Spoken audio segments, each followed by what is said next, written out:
Welcome to Thoughts on the Market. I'm Seth Carpenter, Morgan Stanley's Global Chief Economist. We have a special two-part episode of the podcast where we'll cover Morgan Stanley's global economic outlook as we look into the third quarter of 2024. It's Friday, June 21st at 10 a.m. in New York. And 4 p.m. in Frankfurt. And 10 p.m. in Hong Kong. All right, so a lot's happened since our last Economics Roundtable on this podcast back in March and since we published our mid-year outlook in May. My travels have taken me to many corners of the globe, including Tokyo, Sao Paulo, Sydney, Washington, D.C., Chicago. Two themes have dominated every one of my meetings. Inflation in central banks on the one hand, and then on the other hand, elections. In the first part of this special episode, I wanted to discuss these key topics with the leaders of Morgan Stanley Economics in key regions. Ellen Zentner is our chief U.S. economist. Jens Eisenschmidt is our chief Europe economist, and Chetan Nayak is our chief Asia economist. Ellen, I'm going to start with you. You've also been traveling. You were in London recently, for example.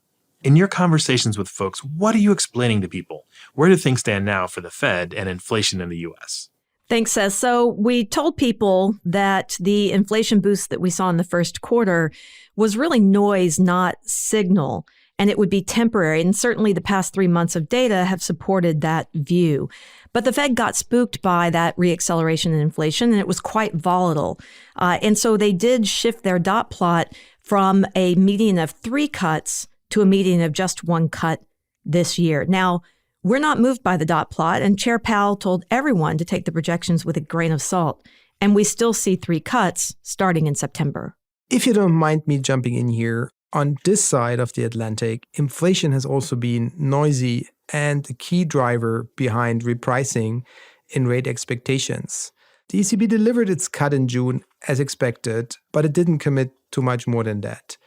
And we had, in fact, anticipated that cautious outcome simply because we have seen surprises to the upside in the April and in particular in the May numbers. And here, again, the upside surprise was all in services inflation. If you look at inflation and compare between the US experience and the euro area experience, what stands out is that on both sides of the Atlantic, services inflation appears to be the sticky part. So the upside surprises in May in particular probably have left the feeling in the Governing Council that the process by which they got more and more confidence in their ability to forecast inflation developments and hence put more weight on their forecasts and on their medium-term projections, that confidence in that ability has suffered a slight setback, which means there is more focus now for the next month on current inflation and how it basically compares to their forecast. So by implication, we think upside surprises or continued upside surprises relative to the ECB's path, which coincides in the short term with our path, will be a problem, will mean that the September rate cut is put into question. For now, our baseline is a cut in September and another one in December.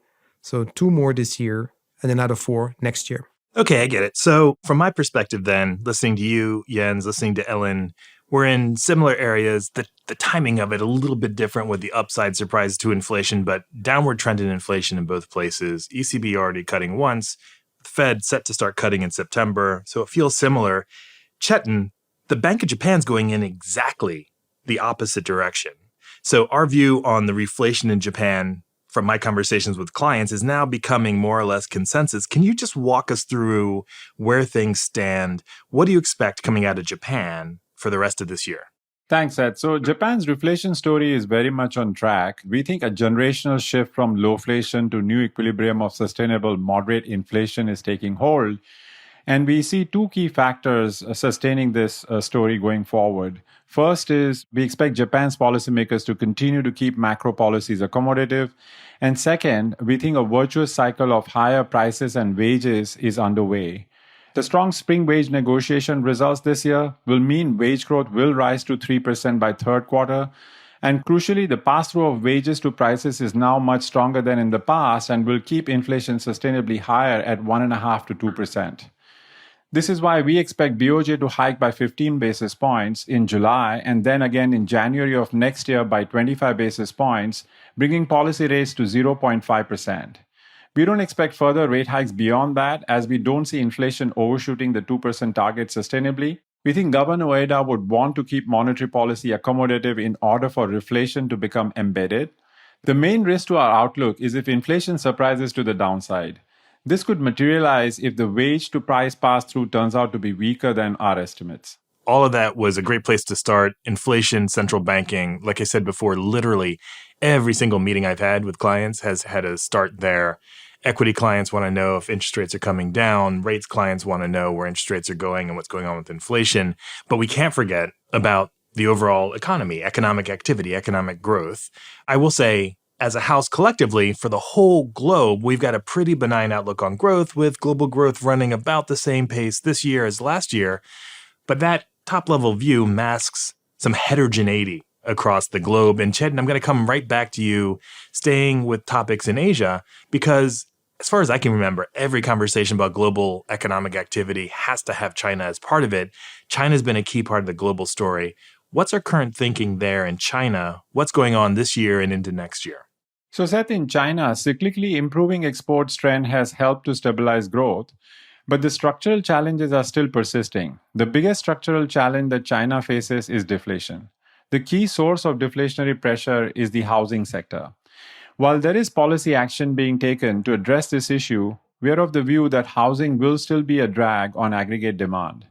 To contextualize, the inventory of new homes is around 20 million units as compared to the sales of about 7 to 8 million units annually. Moreover, there is another 23 million units of existing home inventory. So we think it would take multiple years for this huge inventory overhang to be digested to a more reasonable level. And as downturn in the property sector is resulting in downward pressures on aggregate demand, policymakers are supporting growth by boosting supply. Consider the shifts in flow of credit. Over the past few years, new loans to property sector have declined by about $700 billion. But this has been more than offset by a rise of about $500 billion in new loans for industrial sector, i.e. manufacturing investment, and $200 billion loans for infrastructure. This supply-centric policy response has led to a buildup of excess capacities in a number of key manufacturing sectors, and that is keeping deflationary pressures alive for longer. Indeed, we continue to see the divergence of real GDP growth and nominal GDP growth outcomes. While real GDP growth will stabilize at 4.8% this year, nominal GDP growth will still be somewhat subdued at 4.5%. Thanks, Chetan. That's super helpful. Jens, let's think about the euro area, where there had been a lot of slower growth relative to the US. I will say, when I'm in Europe, I get that question, why is the US outperforming Europe? I think my read on it, and you should tell me if I'm right or not, recent data suggests that things, in terms of growth at least, have bottomed out in Europe and might be starting to look up. So what are you thinking about the outlook for European growth for the rest of the year? Should we expect just a real bounce back in Europe, or what's it going to look like? Indeed, growth has bottomed. In fact, we are emerging from a period of stagnation last year. And as expected, in our NT outlook in November, we had outlined the script that based on a recovery in consumption, which in turn is based on real wage gains and fading restrictiveness of monetary policy, we would get a growth rebound this year. And the signs are there that we are exactly getting this as expected. So we had a very strong first quarter, which actually led us to upgrade still our growth that we had before at 0.5 to 0.7. And we have the PMIs, the survey indicators indicating indeed that the growth rebound is set to continue. And we have also upgraded the growth outlook for 2025 from 1 to 1.2% here on the back of stronger external demand assumptions. So all in all, the picture looks pretty consistent with that rebound. At the same time, one word of caution is that it won't get very fast. We will see growth very likely peaking below the levels that were previous peaks simply because potential growth is lower, we think is lower than it has been before the pandemic. So just as a measure, we think, for instance, that potential growth in Europe could be here, lie between 1%, maybe 1%, whereas before it would be rather 1.5%. Okay, that makes a lot of sense. So some acceleration, maybe not booming, maybe not catching the US, but getting a little bit of convergence. So Ellen, bring it back to the US for us. What are you thinking about growth for the US? Are we going to slump and slow down and start to look like Europe? Are things going to take off from here? Things have been pretty good. What do you think is going to happen for the rest of this year and into next year? Yes, I think for the year overall, growth is still going to be solid in the U.S., but it has been slowing compared with last year. And if I put the big picture view around it, you've got a fiscal impulse where it's fading, right? So we had big fiscal stimulus around COVID, which continues to fade. You had big infrastructure packages around the CHIPS Act and the IRA, where the bulk of that spending has been absorbed. And so that fiscal impulse is fading, but you've still got the monetary policy drag, which continues to build. Now, within that, the immigration story is a very big offset. What does it mean? For the mid-year outlook, we had upgraded growth for this year and next quite meaningfully.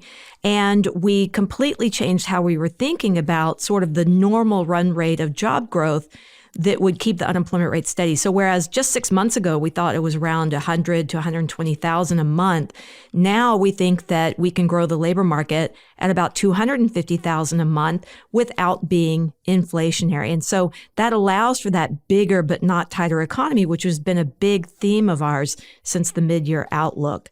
And so I'm throwing in the importance of immigration in here because I know you want to talk about elections later on.